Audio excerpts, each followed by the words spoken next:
although Jay has almost every tool in his toolbox, but we still worried about if Jay-Z done left the job site. See, we still building. Yeah, you got niggas pulled up with dump trucks and shit that's over here building this hip-hop thing, right? And some take their toolbox that they had over here in hip-hop. You ever been on a job site and the with the good hammer gotta go? The nigga with the drill with the battery that can run all night, he got the ride. And so they have to understand that coming from this culture, that there's still people slaving on the plantation. There's things that need to be passed down. I think that there is a growing concern with some of hip hop, that it looks like some of our power players have took their toolboxes and left the job site. I don't think cordial necessarily mean collaborate. And I think that Jay-Z is one of the people that understands and utilizes that law. You know, that's a law that I have in my book. You know, being cordial doesn't necessarily mean collaborate. It's bad. This ends really bad. The man's, you know, it's embarrassing, actually. It goes from a point where, like, you know, whatever, rap beef, you didn't make it, you're not that guy, to like, your teeth is falling out. Yeah. I mean, seriously, your teeth are falling out. You're lying to your teeth and your teeth are falling out. You're trying to create and muster animosity with anybody to create some momentum. No f***ing way everybody on that set kept a f***ing straight face, son. You're lying through your teeth and your teeth is falling out is crazy. Now niggas want to loon me to death. Salute, Loon. Yeah, exactly. It's my man, Loon. That's my man, too. Both Loons. Old Loon, new Loon, both Loons. Okay. Yeah, All ops must know it's up there and it's stuck there, nigga. When it's up there, man, it's stuck there. Shut up. This episode is brought to you by Prize Picks, the fantasy sports platform that's changing the game for people like us. With Prize Picks, you can test your knowledge with picking over and under for your favorite player stats across a wide variety of sports. Think football, baseball, basketball, and beyond. So why wait? Jump into Prize Picks right now and bring more excitement to game day. Whether you're cheering from the stands or the couch, Prize Picks adds that extra layer of fun for sports excitement. Again, my slogan, why would you put something on the game when you could put something on the name? Let's get into those picks and start winning with Prize Picks today. IUTP code. Let's get back to the show.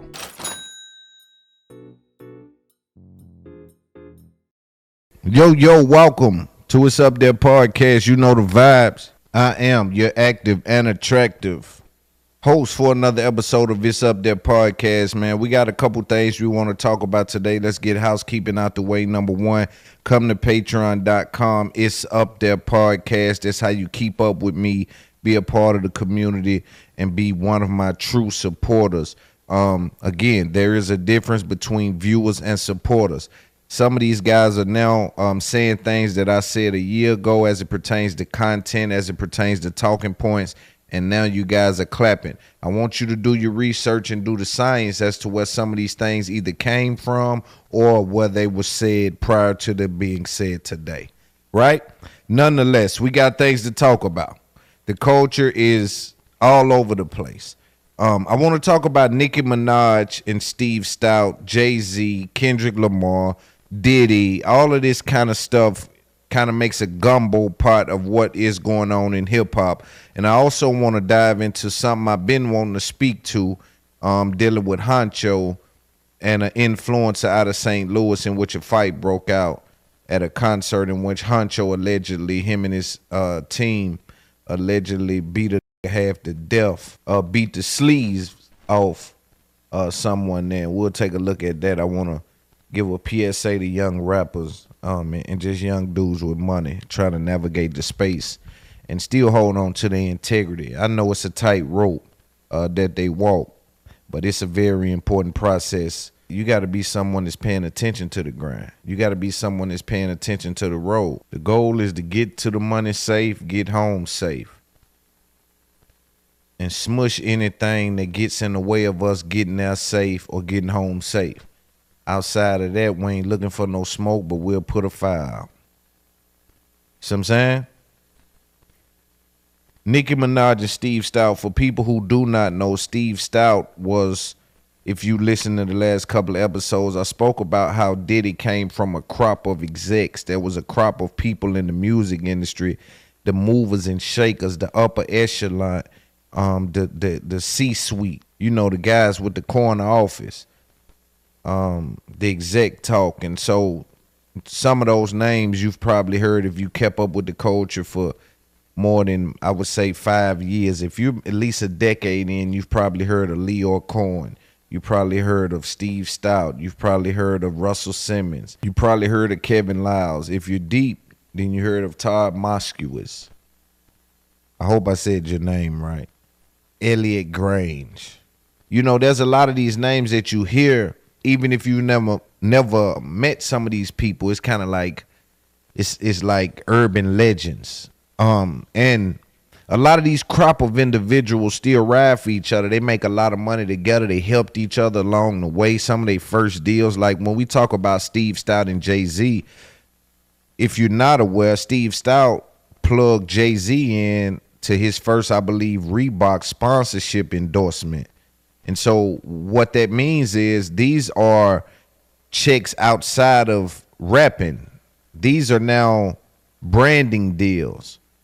The other day I was paying attention because I'm a huge wrestling fan. I come up in that era, no longer watch it, of course, but I come up in that era where wrestling was a thing, the Attitude Era and some of these different things. And now that I'm running a business that kind of operates in entertainment, right? Because when you look at WWF, what it was for me, now of course it's WWE, it's sports entertainment.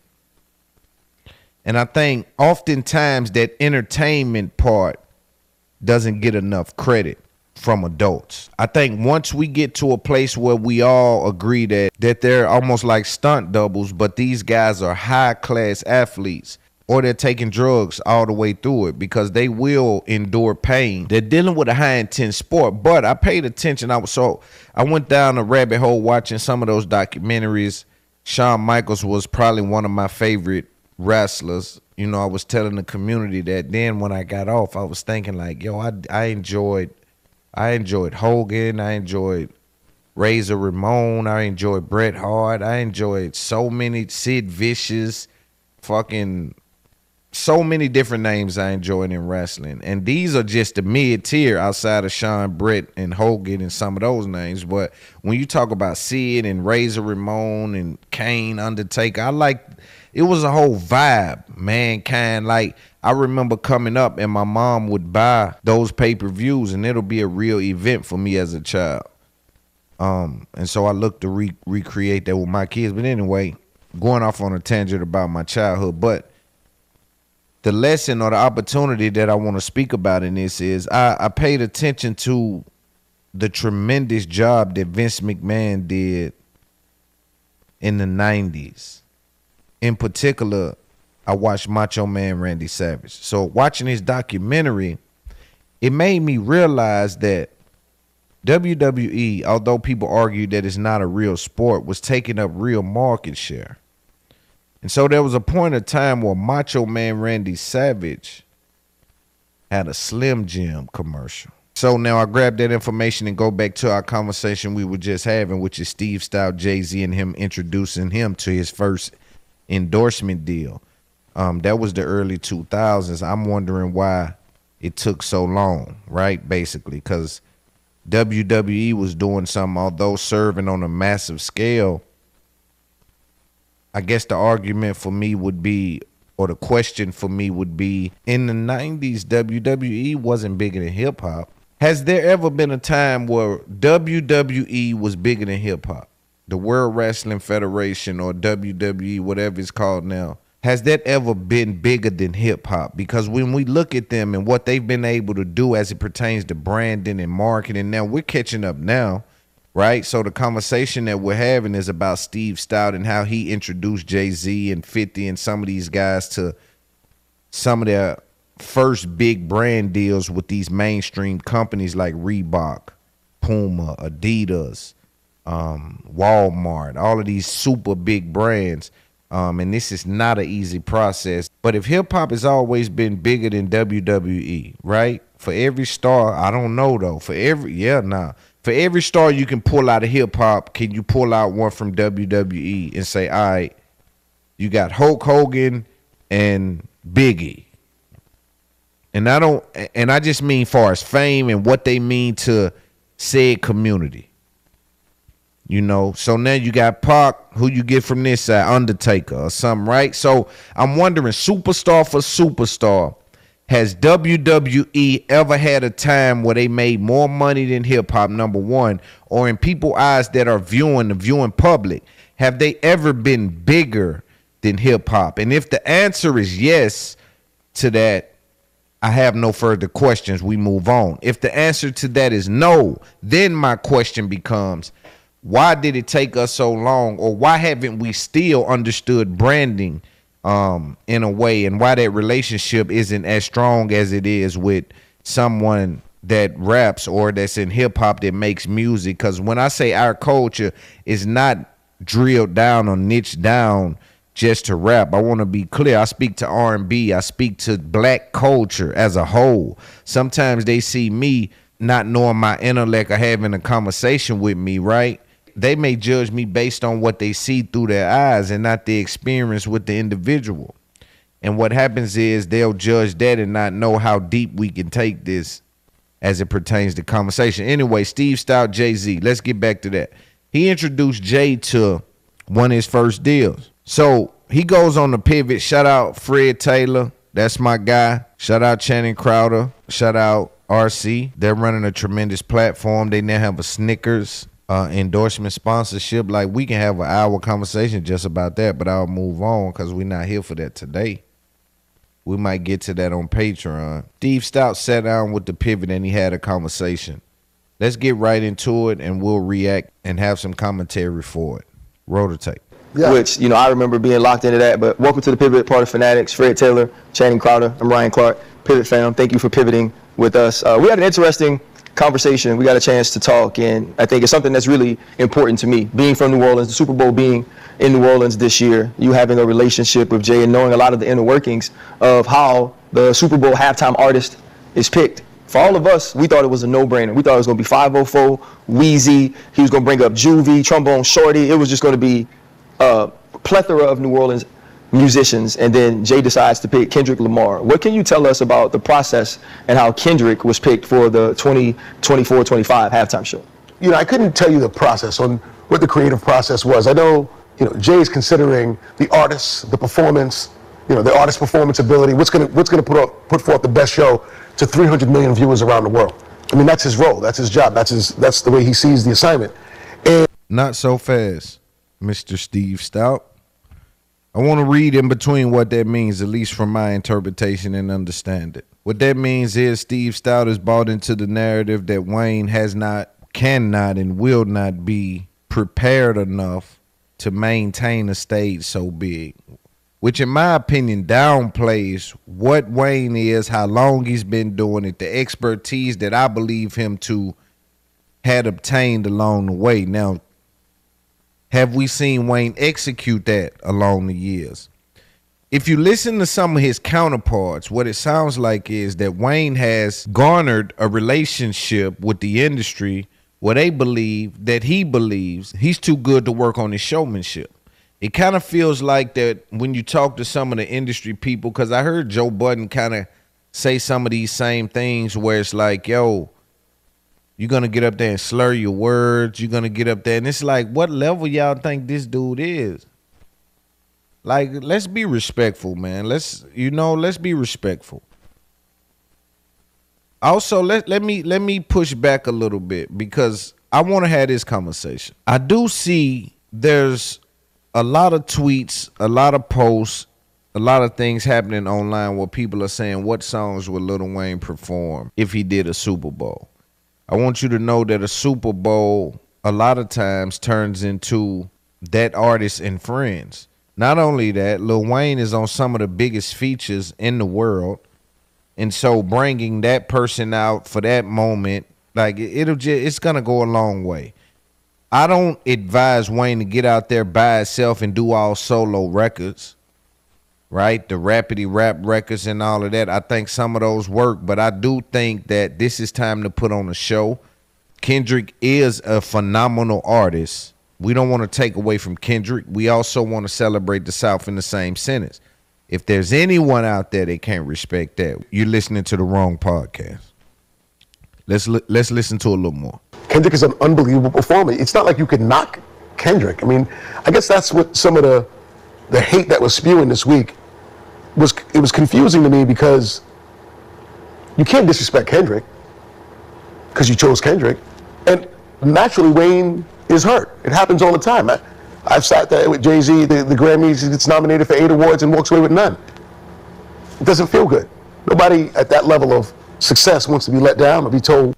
As much as I want to try to hear these guys out, got a lot of respect for Steve Stout and the deals that he's closed, what he's been able to do. I would love to have a conversation with him. When we speak about it from this perspective, I believe the pushback to have there is, well, we expect that from the Grammys. The Grammys is a totally different organization. Jay has been fighting against the Grammys for years.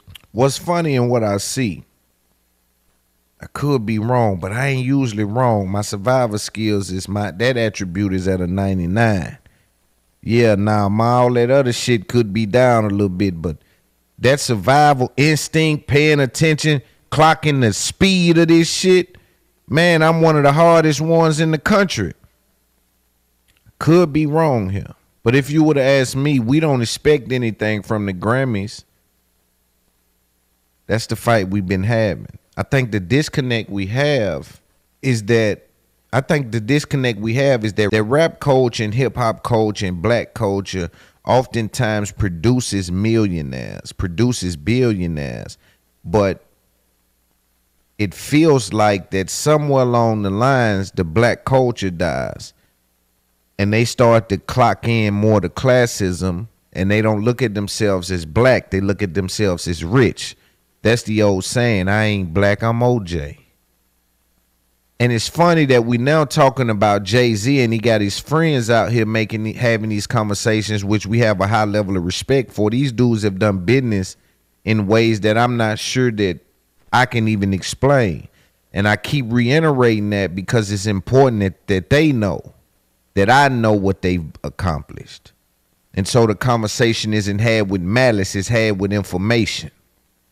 Seeking, Bluetooth mode. This is the kind of conversations we enjoy having.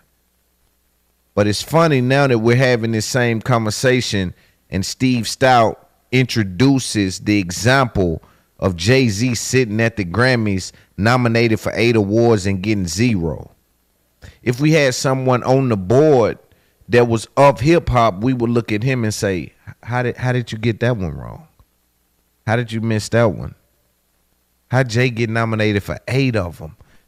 And I truly believe in my heart that the level of artist that Jay has been, that could be even someone from the South, and they would say that Jay deserves a Grammy on the night that he's nominated for 8 if they come from this culture. And so I think the disconnect comes from when you get so far up, you start to forget that there's an obligation to the entire culture, to the entire black culture.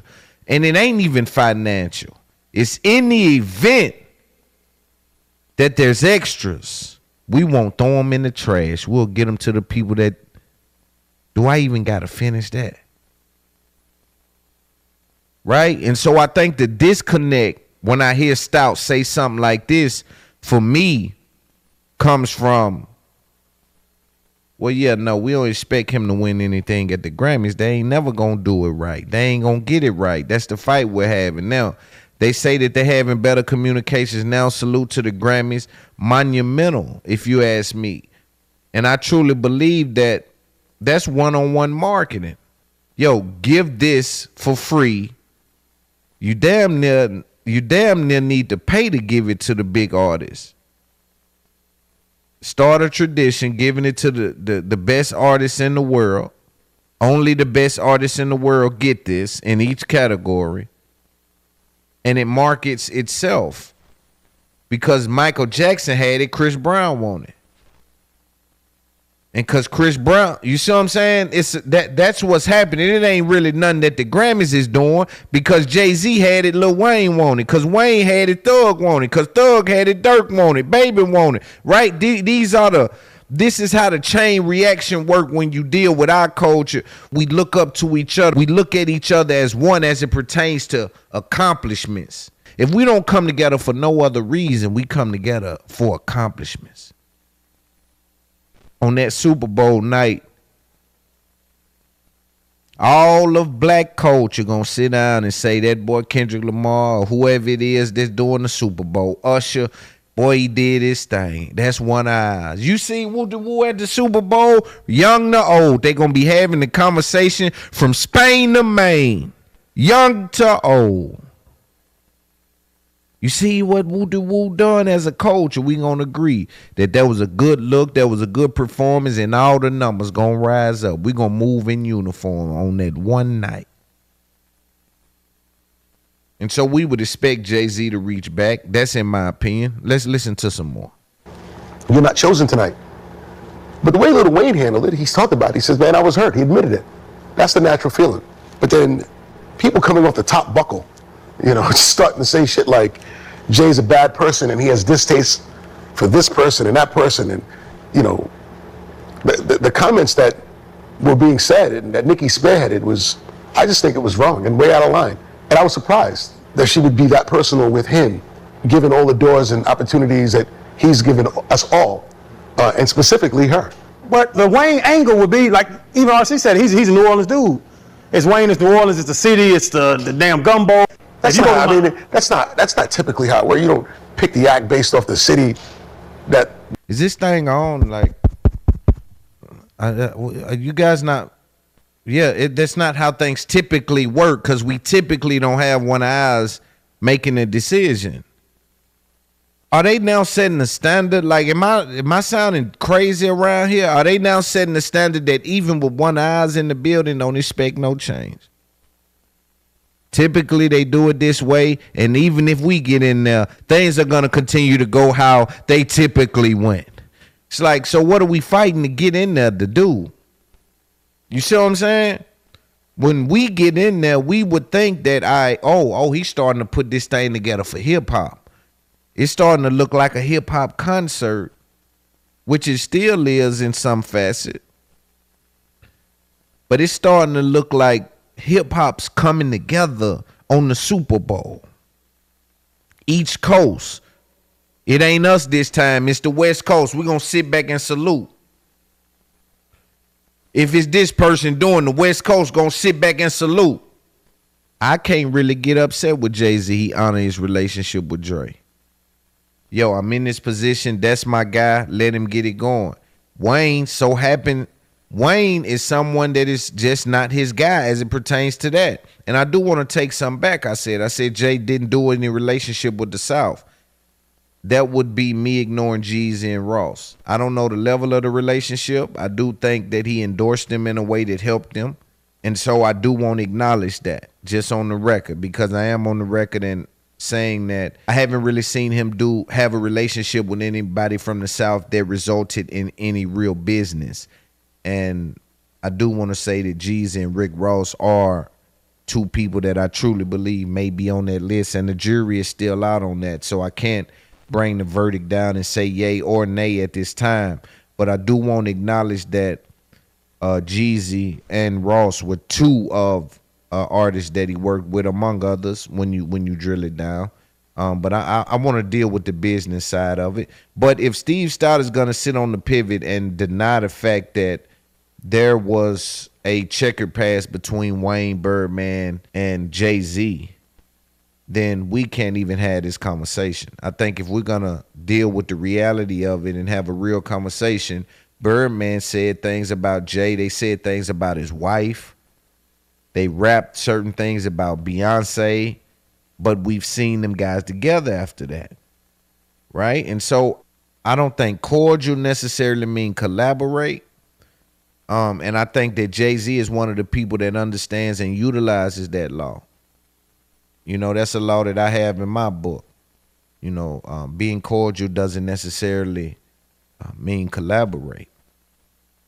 but being cordial is appreciated. Let's look at it a little more. They're from. I mean, that's not the criteria they picked the Super Bowl performance from. I mean, let's be honest, man. Don't you think for 1 second we may be slightly spoiled?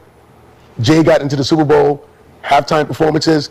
You think these hip hop acts would be getting picked at all if it wasn't for him? But why are we not celebrating that? Why are we criticizing the decision when he picked Dr. Dre and Snoop and Eminem and 50 and Marion and did that, or put Kendrick on the big stage so that he and Kendrick to have this opportunity, or others that were picked? Why are we not celebrating that idea? That's the part that's confusing to me. I love that you brought that up. Isn't that the Super Bowl halftime performance? If it wasn't for him, this wouldn't be happening. Yeah. So how could you come down and criticize this man like that? To me, it's beyond me. I just don't get that logic. So Steve, Jay-Z is a great artist, phenomenal businessman, but he is not above critique. The reason I say Jay-Z isn't above criticism isn't because I don't like Jay-Z.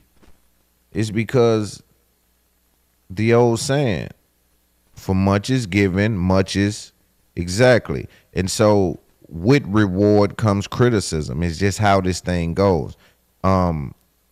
You pray to be a good person, and the good that you put into the world outweigh the bad. But that doesn't mean, because again, we're still building this thing together.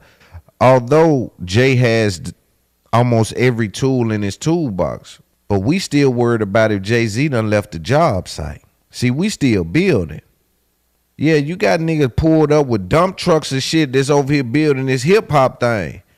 Right? And some niggas take their toolbox that they had over here in hip-hop. You ever been on a job site and the nigga with the good hammer gotta go? The nigga with the drill with the battery that can run all night, he got the ride? And so they have to understand that coming from this culture, that there's still people slaving on the plantation under them record labels that's trying to come from up under that.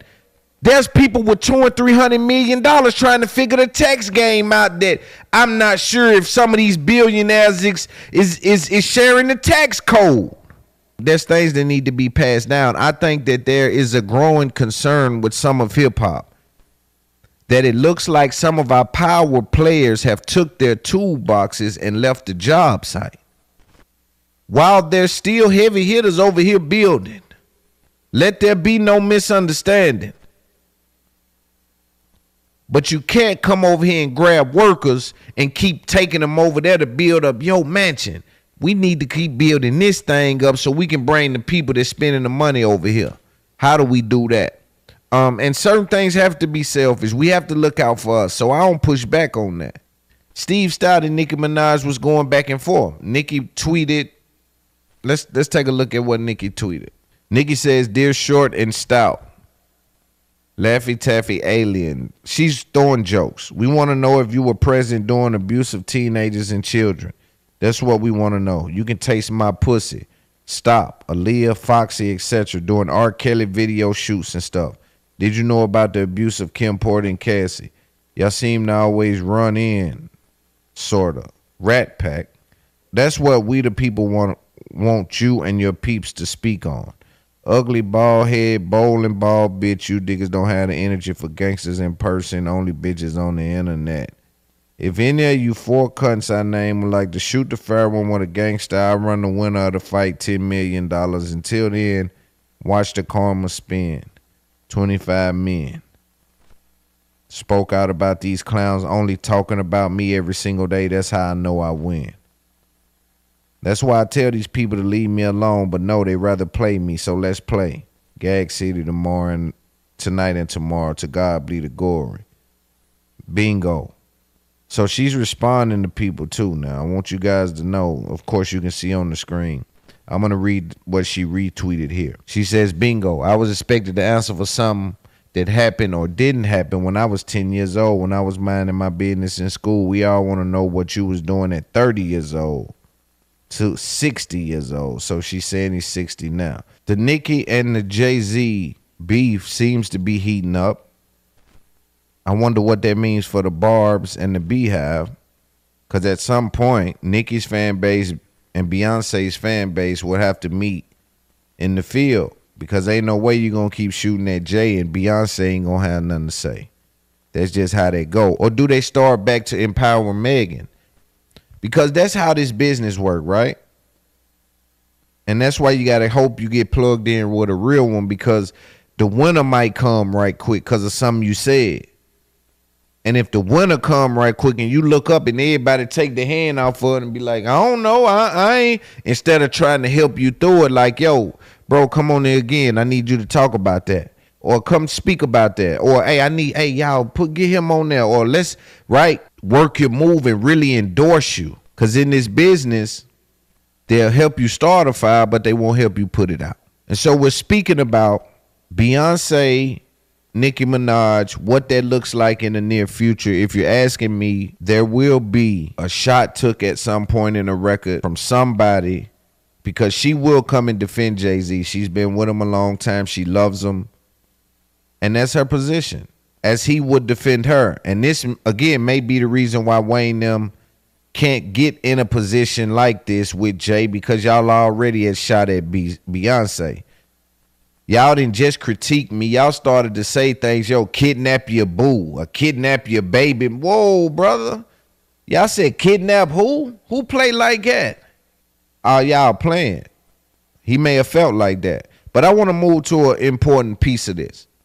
Steve Stout starts to talk about Dame Dash. He also has a relationship with Dame Dash. Dame Dash is one of those names also in the 90s, early 2000s, that really got in this game and shaped it. It was kind of all over the place, and those guys had to make the deals that you see to set the industry standard in the market. And so I appreciate all of these guys' contribution, and not only them. We got to incorporate Master P, Birdman, Jay Prince, even go so far as the Trick Daddy, Uncle Luke's, what they did for just that part of it, what 8-Ball and them did for Memphis. You know what I'm saying? What 3 6 and them did for Memphis. Like, we can start to drill it down and look at it. We won't do that today. Let's take a look at what Steve Stout said as it pertains to Dame Dash on his interview with The Pivot. Shout out my boys over at The Pivot. Let's roll the tape. Is done, or he's attempted to do. On the other hand, I don't know. I'm a fan of Rockefeller. I grew up in that era. I was a big fan of everything they had going on, but now it's like lost one. I don't get it. So that's the question I'm asking. I think it's important to understand the master recording. And I talked about that a lot when I started United Masters. The idea was that artists should own their masters. Yeah. And I was saying it loudly, and I was talking about it, at the top of my lungs, screaming it. Avoid record companies, be independent, own your shit, it has value. To me, the loudest example of that, that's in plain daylight, is this. Now you got Jay-Z, right, one of the biggest artists ever. And his first album, his former partner owns 1/3 of it. Mm-hmm. And there's value to it. He's trying to sell it. He's trying to do NFTs with it a couple years ago.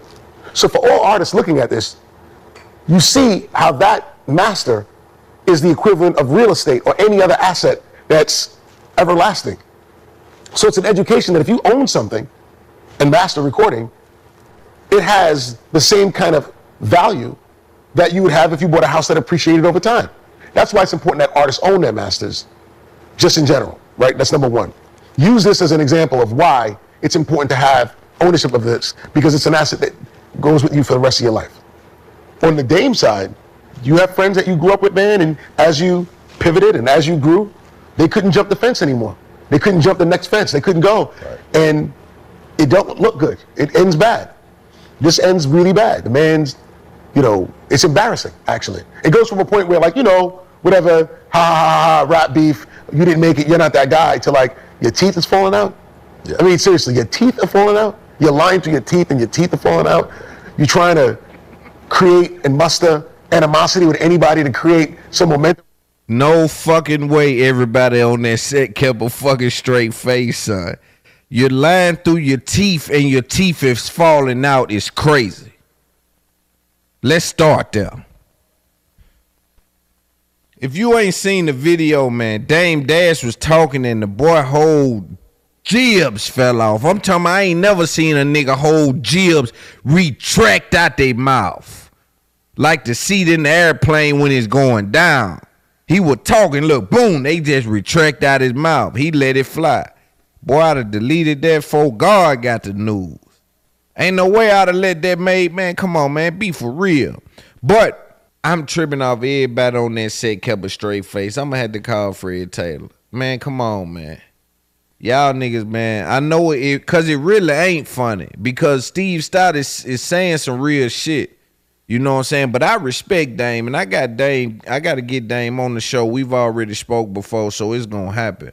But it's unfortunate that he is making some sense. It's like, all right, for a moment, it's like, all right, he's the guy that understands independence. Now it's coming to it like, yo, their auction is off? What's going on? Yo, the money's in the street. That's why I want him to come talk to me.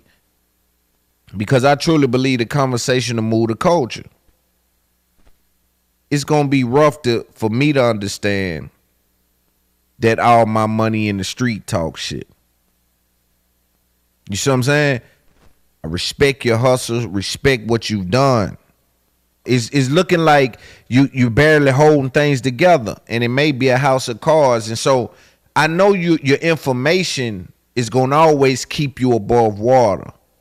I'm talking about running a successful business. I think personally, you always live in a mansion. You always have a few dollars. You always have some money and be a millionaire, quote unquote.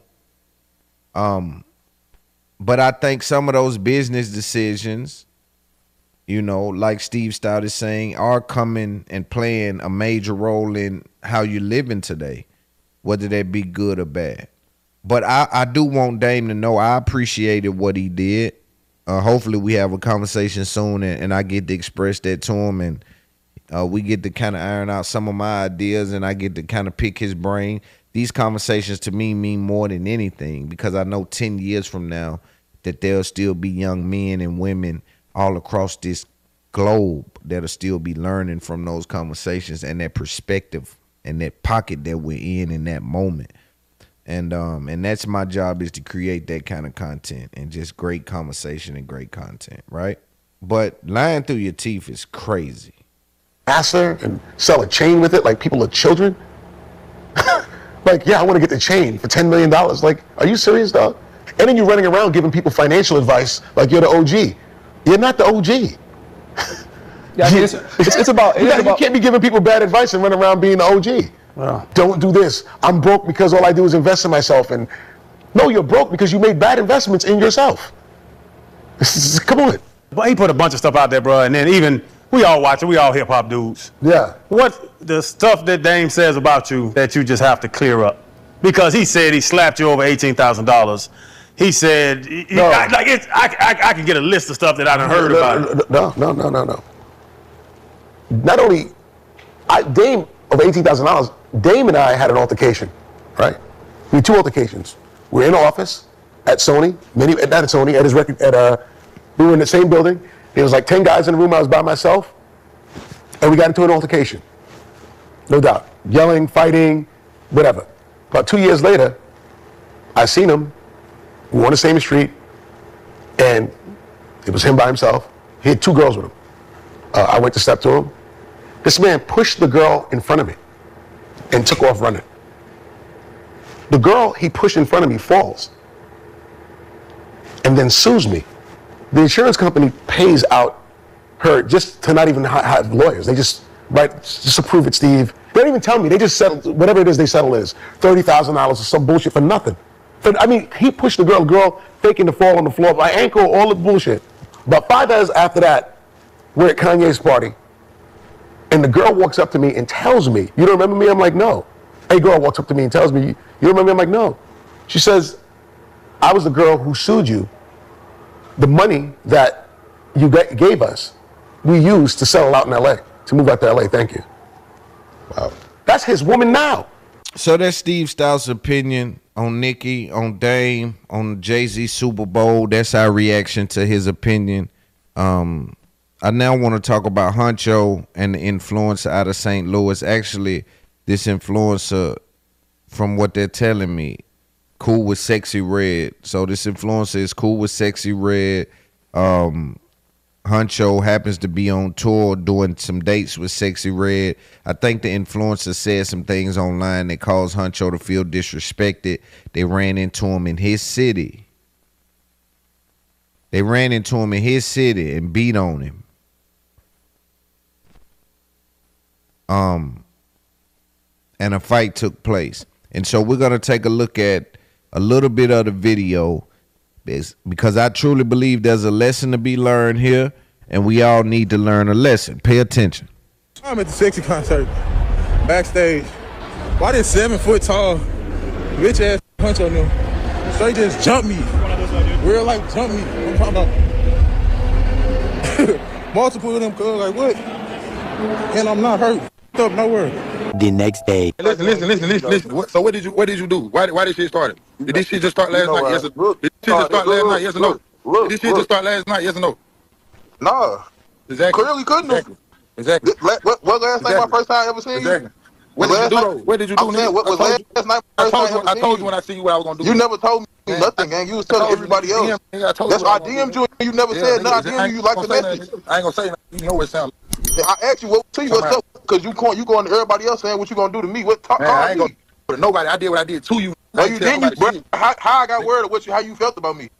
Right? You saying it when you looked at me and said what's up, I ain't say shit back. You knew I was on demon. No, I never said what's up to you. You called me. You said what's up to me. No, I didn't.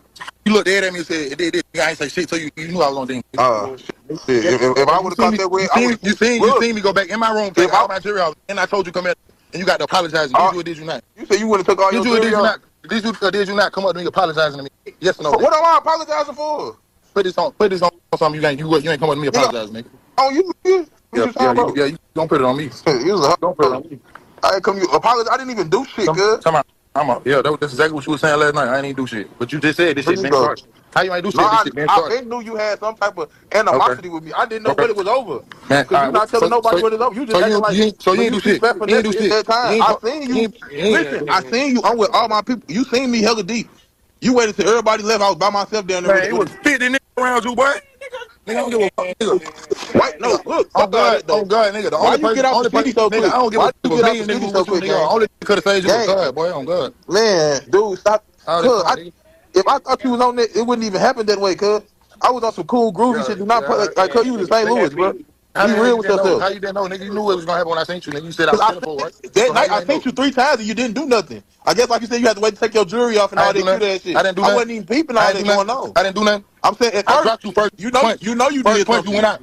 You punched. You didn't even say what time when you had me over there talking to you like we having a regular conversation.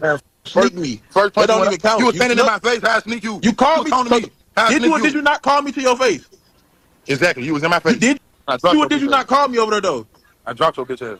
Man, get your faking ass up. You called me over there like we having a regular conversation. Exactly. It's cool. You snake me. I'll give you that. I'll give you that one. Yeah. You gonna have to, nigga. Why you get up out the city so quick though? You talking about so quick, nigga? I stayed at the venue after everybody. Nigga, I at 3 a.m. nigga. That's the move right there. That's a scary move right there. What are you saying? I'm talking about when I called y'all was in that road. Why you going out there, Tony? I really don't even fight, nigga. What, nigga? What you trying to do? Nigga, I want my lick back. We can escalate after that. I want my lick back though. I want you to say let's and then we. I don't want you to have no regular conversation with me about some bullshit and then swing on me in the midst of you talking.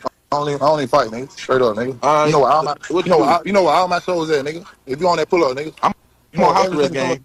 Gang, I'm on show, nigga. I'm on tour, nigga. None of my shows are secret.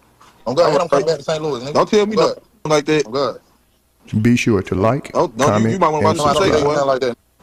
I got people in every city, every state, everywhere they tour. You know where I'm at. Don't be fuck your security. Don't switch it up. Yeah, nigga, so people smack. Nigga, on blood, I ain't never had security the whole tour, nigga, on my mama. Keep them right there. Show me security. Show me one security I was with. I ain't had security the whole tour, nigga. My kids. You was an open and act gang. You don't. For real, you look at you. You was an open. I get paid $100 a night to be open and act. In the crowd, gang. You come out. The light get paid $100,000 a night to be on. Who work at the light booth don't even be there when you perform, cuz.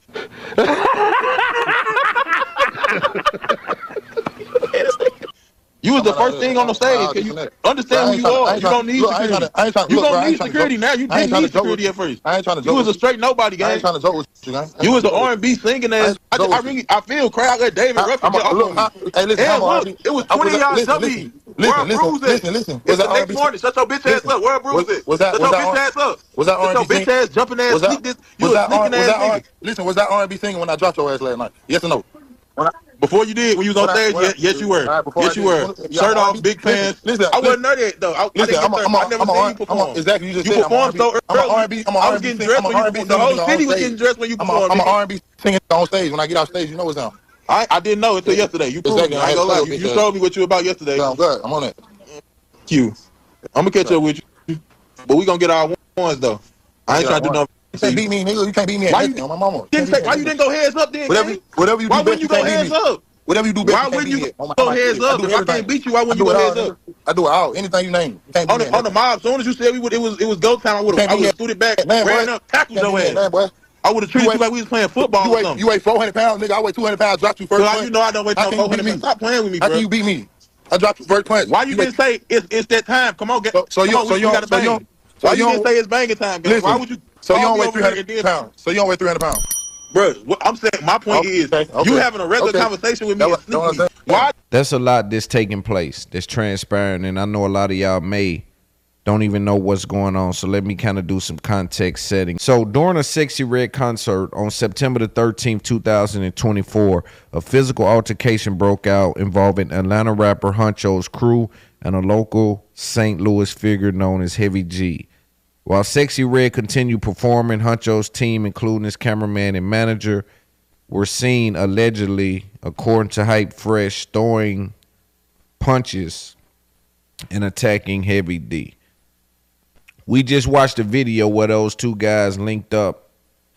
I'm going to be real. I ain't a fan of the link up with the ops and troll the ops and all of that. That's what make that beef last forever. That's what make it go forever and ever and ever. It should be burned in people's sons and shit, man, and cousins and nephews and nieces and brothers. It's like, I ain't a fan of the link up with the op and troll the op and talk like this and here, because you might spook me. See, I'm the kind of nigga that I'm powerful young nigga, so I jump on the live with you. Nigga say, nigga, you lucky you got out the building quick enough, because I was finna throw a grenade in the building. I'ma believe him. Yeah, nah, man, shit, nah, I'm believing everybody. I don't underestimate none of you suckers. I know you niggas suckers, but that don't mean you harmless. Know what I'm saying? It's different between a sucker and a harmless nigga. See, I don't think nobody harmless because they sell guns to anybody. So everybody harmless in my brain and in my mind. But some of y'all niggas is suckers. I think Huncho got put in a trick bag. So when you do so according to the young dudes that's part of whatever culture, they're telling me that this young man here is known to be like a finesser. If you don't know what a finesse is, you need to tap out right now. Okay, so he's known to be a finesser. What it sounds like to me is Huncho's been finessed again. Not only has he been finessed to admitting the fact that he's hit somebody and attacked somebody, which holds him responsible financially. That's one. Number two, he has you on an open Instagram live inviting violence at your shows, and this is way bigger than you. You see what I'm saying? So this is a whole trick bag for a young rapper. But I get it, cause he's standing on this. He's standing on this, man. This little nigga be playing with me, but it's too much at stake. See, if it's me, if I'm the young hot rap nigga that's talking R&B, man, I'm on stage popping that R&B shit. One of my homeboys done scoped shot. Packed him out while I'm on stage. He done got packed out right before I got off stage. The homeboys even know, they see the little clock right there. He got 3 more minutes. Pack him out right before bruh get off stage. Brrr, pack him out and move around. He don't even know. He get off stage not knowing what's going on because you gonna end up getting sued. It feels like this dude is a finesser and he just got you to get on live and admit that you attacked him at that concert. Why would you attack me like that? Man, you snuck me. Man, I ain't sneak you. I dropped you. Nigga, first punch you went out. Got him. All young niggas, pay attention to this game. These niggas that's a little bit older than y'all come run these little tricks on y'all. Y'all don't even know it's being ran. But I'm just not a fan with linking up with a nigga that we got plans on attacking. I don't got nobody in the industry I'm gonna attack. But I guarantee if one of these boys play with me, somebody going to bed, baby. I'm gonna put one of you boys down. You dig? And so you ask yourself, what happens if they file a lawsuit? What if they bring in Sexy Red? What if they bring in the touring company? I ain't even gonna say their name, but I know who it is. But what if they bring them in? What if they bring all this bad publicity and press around what you've done that night? Now what does that do to your booking number? Well, it don't change. I'll just do clubs. Okay, but we know how this game works. You need ticket sales. You need ticket numbers. You need that to go on tour and keep that tour price coming. These club shows, they every 2 or 3 years, they switch up. It's Boss Man D-Lo turn right now to eat all across the world in these little clubs. You dig what I'm saying? Finesse 2 times had a turn. Lil Baby had a turn. Dirk had a turn. Thug had a. Everybody get their little turn to go like 2 or 3 years through all these cities to get bags. 60s and 70s at little clubs, 40s and 50s. You dig? They get to do this for hundreds right before they do tour. Then somebody come explain the game to them, bro. You need tour tickets. And so without tour tickets, what do you do? So as a young rapper, as Huncho, you understand me. This loan, I'm giving you some game. Like you gotta hold that shit down. You gotta like control yourself. Especially if you already know we just took care of that business. We don't never speak on that. Look, we just handled that. We just saw that nigga and really got with him. It ain't nothing to talk about. Not with this nigga. This nigga playing a finesse game, man. He finna try to sue for $500,000 or something, man. What he got going? That's how I'm looking at it. He may not sue, but I'm telling you, me, how I'm looking at it. If me and my homeboys pack you out and stomp you out, you get no play on my Instagram. You is not getting juiced up on my gram. I'll never say nothing about it. You been packed out. And it's a period on that. But they put the rappers in the trick bag because they know the rappers, all they gonna say is your homeboys had to do it. And then the rappers' egos is so fractured because they got so much money now. They're dealing with the internal things. They're dealing with internal feelings of looking at people and saying they think I changed, or they think I won't defend myself, or maybe they think I'm going because now I got money. Now they overcompensate. But these are young guys. So this a young dude that's saying, man, who you playing with, man? Like, nigga, nigga, what I do to you? Gave me 500 racks by getting on this live talking to me about attacking me. Boy, they finna play this in court. They just gave Rainwater $350,000 fucking with Yella Beezy. And what Yella Beezy do? Go over there and put them hands on him and then look at the camera and say, nigga, I beat him up. That's what cost him the money. What's costing Diddy right now? That video came out. What did he come out and do? Man, my behavior that day, that's why he can't move right now. All you niggas gotta learn to be quiet when it comes to especially real crimes of violence and things like that. Learn to shut that mouth. It'll keep you out here longer. See what I'm saying? Word from the wise, not them small fries. You dig. It's Up There Podcast. Let's move on.